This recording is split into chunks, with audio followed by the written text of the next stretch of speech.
Hello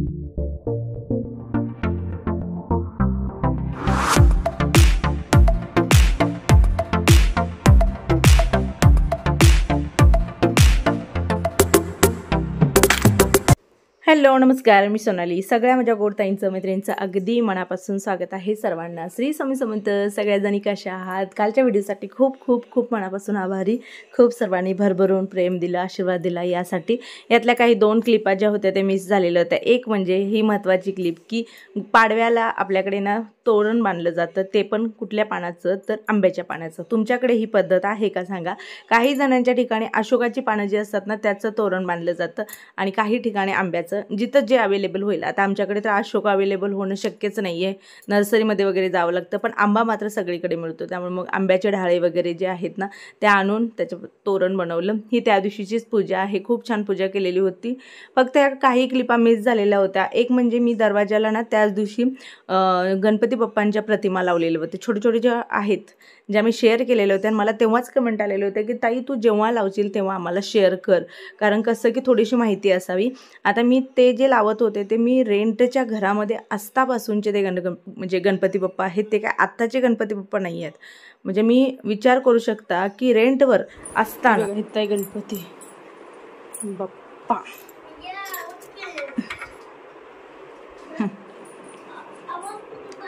हे ना, हे इकडून एक आणि तिकडून एक असे दोन्हीकडे चिटकवायचे. अरे इकडे या, धरू लागे काय काय. हां बरोबर सेंटरला सावकाशा, इकडे तिकडे न पडू देता. कोणतेही चिटकणारे लिक्विड असू दे ते घ्या आणि पहिला फ्रंट बाजूला एक, म्हणजे दरवाजाच्या समोर बरोबर मध्यभागी अशा पद्धतीने चौकटीवर एक आणि बरोबर त्याच्या बॅक साईडलाच दुसरा, असे 2 आपल्याला गणपती बाप्पा लावायचे आहेत. कुठल्याही गणपतीची पाठ ना घराकडे झाली पाहिजे ना घराच्या बाहेर झाली पाहिजे असा नियम आहे. त्यामुळे दोन्हीकडे गणपती बाप्पा लावायचे. लय पाठी मग गेला रे. असू दे असू दे.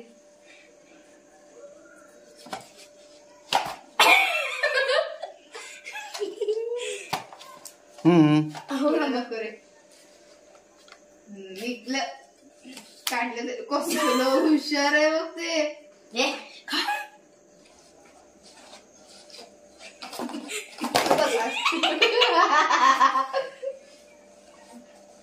थांबा थांबा काढला.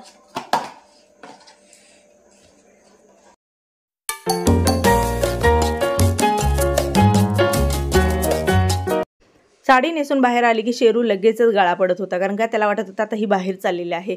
तुमचे दादा नॉर्मल असतात, रेग्युलर जाता येतात बघतो, पण साडी मी नेसली की कायम बाहेर जाते हे त्याला गॅरंटीच झालेली आहे. त्यामुळे त्याची तडपड सुरू होती की त्याला एकटं सोडतील वगैरे. एक कमेंट आली होती की ताई शेरू तुम्ही कुठून आणलेला आहे, काय आहे? तर आपल्या घरातील डॉगीचा जो किस्सा आहे तो थोडासा मी सांगेन. आपल्या घरामध्ये ना शेरूच्या आधी एक शेरू होता. ज्यावेळेला मी रेंटवरती राहत होते, मी त्यावेळेला लॉसमध्येच होते पण रेंटवरती होते, तेव्हा ना तुमच्या दादाच्या गाडीच्या मागं लागून या शेरूसारखा सेमच होता, थोडासा कलर वेगळा होता, तो डॉगी आलेला होता आणि दादाने तुमच्या घरी आणलेला होता. त्यावेळेला मी रेंटवरती राहत असल्यामुळे एक प्रॉब्लेम होत होता की छोटंसं पिल्लू होतं, आईपासून दूर आलेलं होतं आणि ते रातभर ओरडत होतं.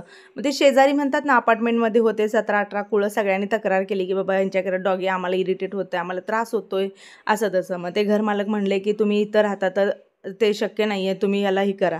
मग आता दुसरीकडे कुठे सोडणं शक्य नव्हतं, कारण जवळजवळ 4 महिने आम्ही त्याला सांभाळलेलं होतं, जीव लावलेला होता आणि त्यांना पण आम्हाला जीव लावलेला होता. पर्याय नसताना रडत रडत तो आईकडे गावी सोडलेला होता. खूप दिवस होता, पण जसं म्हणतात ना की डॉगीला कधीही रिकामं सोडू नये. बाहेरची कुत्री चावली की त्याच्यामध्ये जखम होऊन काय काय प्रॉब्लेम होतो. जवळजवळ तो पण तिथं जवळजवळ 5 वर्ष होता. 5 वर्षानंतर मग त्याला डॉगी वगैरे चावले आणि मग ते इन्फेक्शन झालं. तुमचे मला कमेंट असतात ना की शेरूला रिकामं सोडत जा, रिकामं सोडत जा. जेव्हा रिकामं सोडलं की हा काहीतरी कोणाकडनं तर लावून येतो किंवा कोणाला तरी चावून येतो, काही ना काहीतरी चालूच असतं. मग त्या जखमा होणार, पुन्हा त्याच्यावरती मग डेटॉल टाकायचं, पुन्हा ते करायचं. त्याच्यापेक्षा तुम्हाला एक सांगेन की आपला जर डॉगी आपल्याला आपल्यासोबत कायम आणि सुरक्षित ठेवायचं असेल तर शक्यतो होता होईल तेवढं त्याला बांधून ठेवायचं. रिकामं सोडला तर तुमचं खरंच सांगते मी, त्या ह्याची काहीच गॅरंटी नसते तो किती दिवस जगेल किती दिवस नाही. कारण का तर खूप सारे आजूबाजूला कुत्रे असतात आणि ते काय करतात की एकामेकाच्या ह्याच्यात बघा खूप मोठे दुश्मन असतात एकमेकाचे, एकमेकाच्या इलाक्यात गेलेलं चालत नाही आहे. अशा शेरूला पण आता इथं आल्यापासून जवळजवळ 4-5 वेळा तेच झालेलं आहे. कोणाच्या तरी अंगावर जातो किंवा कोणाच्या तरी एरियामध्ये गेले की मग ते अटॅक करतात किंवा काहीतरी दुसरं लागून घेऊन येतो. एकदा सळी लागून घेऊन आला, एकदा काय लावून घेऊन आला. तेव्हापासून ठरवलं आणि डॉक्टरांनी पण सांगितलं होतं की त्याला जे डोस आपण सगळे कंप्लीट केलेले आहेत आता त्याला रिकामं सोडू शकता, पण म्हणले कुठलाही बाहेरचा डॉगी चावू नये याची पण खबरदारी घ्या. कारण कसं होतं की त्यांच्या ज्या जखमा असतात ना त्यांच्यामध्ये ना जास्त करून म्हणजे लवकर किडे होण्याचे चान्सेस असतात. त्यामुळे त्याला आम्ही बांधून ठेवतोय. कारण का आमच्या सोबत आम्हाला शेरू आयुष्यभर पाहिजे हे आमचं स्वप्न आहे. त्यामुळे आम्ही होता होईल तेवढं त्याला बांधून ठेवणं, गेटच्या आत ठेवणं हा प्रकार करतो. असो आपल्या आयुष्यामध्ये यूट्यूबच्या आधी खूप सारे डॉगी आहेत. एखाद्या दिवशी बसून मी सांगेन कोण कधी कुठं आलेलं होतं, प्रत्येकाची स्टोरी जी आहे ती मनाला एक भिडणारी स्टोरी आहे. कारण का आपलं घर पहिल्यापासून म्हणजे आत्ताचंच नाही आहे, अगदी तुमचे दादा लहान होते तेव्हा त्यांच्याकडे मोती नावाचा एक होता, त्याच्याबद्दल पण त्यांनी शेअर केलेलं आहे. नंतर आरू तर घोडी जरी आली तरी म्हणायचा घोड्याचं पिल्लूसुद्धा आपण ठेवून घेऊया. फक्त एवढंच आहे की मांजराच्या पिल्लेला जास्त एवढं कोणीही करत नाही. कारण का ते भीती वाटते, ते ओरडणं म्हणा, त्याच्या नाकून म्हणा. असं प्रत्येकाची एक आवड निवड वेगळी असते. पण असं नाही की आपण त्याला हेट करतो, नाही, आवडीनिवडीचा प्रश्न आहे. पण डॉगीला आपल्या घरात सगळी टोटली जी आहेत ती प्रेम करणारे आहेत. आता आज मी ठरलेलं होतं की शेरूचा बड्डे करायचा. माझा बड्डे आहे, शेरूचा बड्डे आहे, स्वामी प्रकट दिन आहे आणि मी गेल्या वेळेलाच तुम्हाला शेअर केलेलं होतं. तर पहिला आपल्या शेरूचा जो आहे तो बड्डे करूया. बघू शकता शेरू बसलेला आहे व्यवस्थित. आणि हा जो केक आहे ना, हा केक ऑर्डर देऊन खास शेरूसाठी बनवण्यात आलेला आहे. म्हणजे त्यामध्ये कुठल्याही गोड नाही, चॉकलेट नाही. वर होते डेकोरेशनला, ते आम्ही काढून घेणार आहोत नंतर.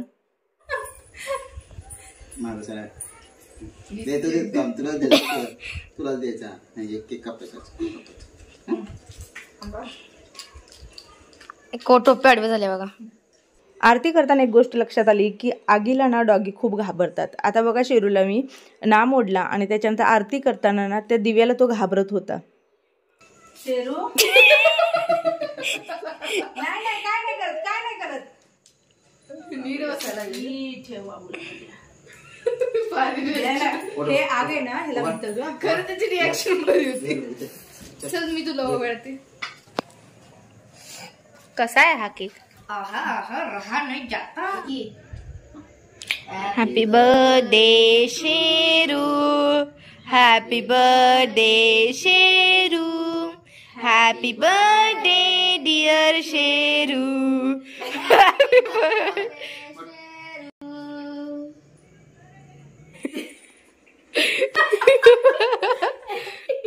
खा बाळा खा, तुझ्यासाठीच आहे. मला विचारण्यात आलेलं होतं की ताई शेरू किती वर्षाचं आहे. आता आम्हालाच माहीत नाही किती वर्षाचा आहे काय आहे. जसं आता तुम्ही शेरूला बघताय याच्यापेक्षा थोडासा छोटा होता तेव्हा तो आलेला होता. म्हणजे आता आपल्याकडे शेरू येऊन वर्षभर झालं असेल, वर्ष होऊन गेलं असेल माझ्या अंदाजे. जुने व्हिडिओ जर बघितले तर त्याच्यामध्ये ना मी जेव्हा घरात आलते, म्हणजे हे घर बांधत होते ना त्यावेळेला मी एंट्री केली ना, तर त्यावेळेला तो भुकत बाहेर आलेला होता आपल्याच घरातून. आणि मी ती तारीख बघितली तर त्या तारखेमध्ये एप्रिल महिना जो होता तो होता. मग बरोबर 1 वर्ष झालं तो आपल्या इथं घरी आलेला होता. आपलं घराचं बांधकाम जे होतं ते डिसेंबरमध्ये सुरुवात झालेलं होतं आणि जानेवारीपासून कामाला फास्ट म्हणजे सुरुवात. फक्त भूमिपूजन जे आहे ते डिसेंबरमध्ये झालेलं होतं. जानेवारीपासून खरी सुरुवात झालेली होती आपल्या घराला आणि मग तो एप्रिलमध्ये आलेला होता. म्हणजे विचार करू शकता की किती दिवसाचा काळ झाला. असं चिवून मला ओवाळलेलं वगैरे आहे. गेल्या वर्षीच्या वाढदिवसाची आठवण आली. मैत्रिणी होत्या सोबत, बाबा पण आलेले होते. बऱ्यापैकी छान असा बड्डे जो आहे तो आपण साजरा केलेला होता. ह्या वर्षी ना ताईंनो खरंच सांगते माझा कुठलाही कशालाही मूड नाही आहे. ह्या वर्षी असं फक्त एक होतं आहे की कधी एकदा सगळं सेट होतं आहे आणि मी आणि तुमचे दादा कधी एकदा आराम घेतो आहे. आम्हाला कुठे फिरायला नको, हिंडायला नको, असं डोक्यात झाले नाही की कुठं जाणं नको, येणं नको. फक्त रिलॅक्स माइंड आणि रिलॅक्स झोप, रिलॅक्स आराम हे मला पण गरजेचं आहे, तुमच्या दादाला पण गरजेचं आहे. तुमच्या दादाची पण भयंकर दगदग झाली आहे, माझी पण दगदग झालेली आहे आणि ह्या सगळ्यामध्ये मुलांना सुद्धा पाहिजे तसं मानसिक हे मिळालं नाही. त्यामुळे आम्हाला फक्त आता सध्या तरी सांगते ना की बऱ्यापैकी सेट झालं ना, फक्त रिलॅक्स राहणार आहे. कुठली कचकच नको आहे डोक्याला ना, कुठलं कामाचं प्रेशर ओझं नको आहे. एक महिनाभर घालवणार आहोत. ओके. सकाळी जिथं आपण गेलतो तिथं महाप्रसाद आहे. आता चाललेलो आहोत, महाप्रसाद घेऊया. चला तुम्हाला पण शेअर करते, बघूया. फॅन लाईट सगळं बंद करायला पाहिजे.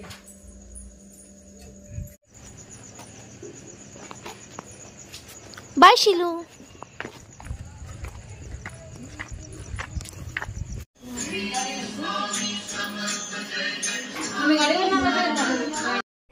आपलं जे घर आहे बरोबर त्या घराच्या समोरचं जे घर आहे पांढऱ्या कलरचं, तर त्यांच्या घरी ही पूजा होती. मी शेअर पण केलेलं आहे परवाच्या व्हिडिओमध्ये. दिवसभर म्हणजे सकाळची 1ची आरती वगैरे सगळं होतं, पण जेवणा खाण्याचं जे काय होतं ना ते संध्याकाळचं टायमिंग होतं. माझ्या महाप्रसादाचं जे टायमिंग होतं संध्याकाळी होतं. मग आपला बड्डे वगैरे झाला, केक वगैरे कटिंग झाला आणि मग निमंत्रण होतं, त्यामुळं मग इकडे आलेलं होतं. इथून बघू शकता आपले 2 बंगले कसे दिसतात. सॉरी, आपली घरं. बंगले म्हटले की बऱ्याच जणींना आवडत नाही आहे. मला खूप कमेंट आले की आत्तासुद्धा की सागरचं घर कधी दाखवते ताई, सागरचं घर लवकर शेअर कर. तर जोपर्यंत त्यांची परमिशन येत नाही की येस आमचं घर आता तू दाखवू शकते, तोपर्यंत मी तुम्हाला सागरच्या घराची कुठलीही हाऊस टूर किंवा कोणतीही झलकसुद्धा मी देऊ शकत नाही. मी त्याबद्दल आधीच सॉरी म्हणलेलं आहे. त्यांच्या विरुद्ध त्यांच्याच घरामध्ये जाऊन त्यांचीच हाऊस टूर करणं मला तरी शक्य नाही आहे. जेव्हा ते म्हणतील तेव्हा नक्कीच देईन.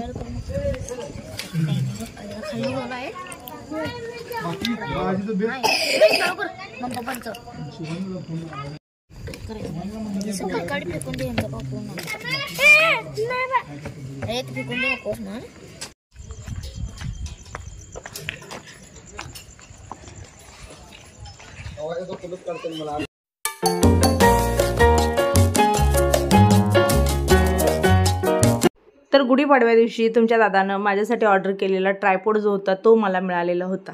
आणि आधीच माहीत झालेलं ज्या दिवशी आला त्या दिवशी. पण त्याचं पॅकिंगच एवढं खतरनाक होतं ना ताई, कुठूनसुद्धा कट करायला गेलं तर कट पण होईना, निघेना पण. एवढं पॅकिंग जास्त, नेमकं कुणीकडनं ओपन करायचं तेच समजत नव्हतं. त्यामुळे मी ओढत होते, कारण की उत्सुकता असते ना. एक ट्रायपॉड होता माहीत होतं, पण एक आपल्याला उत्सुकता असते की कसा आहे कसा नाही आहे, रेग्युलरपेक्षा वेगळा आहे का, अशी एक उत्सुकता होती. नाही कुठून बाहेर वगैरे आलेला असेल तर.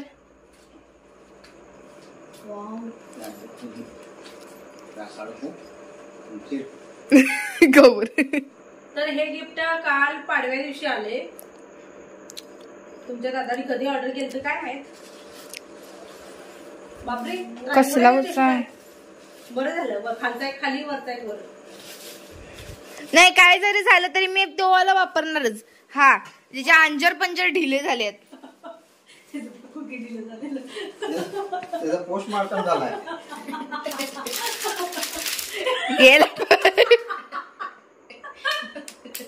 इसने बहुत साथ दी.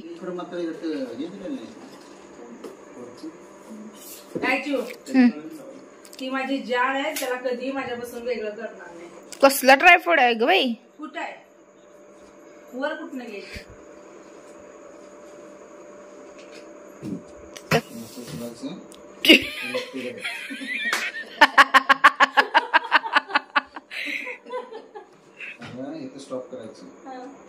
जेवढी हाईट पाहिजे तेवढं करायचं. रेग्युलर प्रमाणे एक गोष्ट विसरून गेली की व्हिडिओ पूर्ण बघा, आणि जर तुम्हाला आवडला असेल तर लाईक करायला विसरू नका. तुम्ही पहिल्यांदा बघत असाल, रोज माझे 3:30 ला येणारे व्हिडिओ पाहायला आवडत असतील तर चॅनलला सबस्क्राईब जरूर करा. मजबूत आहे, नाही म्हणणार नाही. इकडे तिकडे फिरवायला येते बघ. हे रोटेड होते ते कसं होत नाही. हा ट्रायपॉड माझ्या इथं काय आहे माहिती,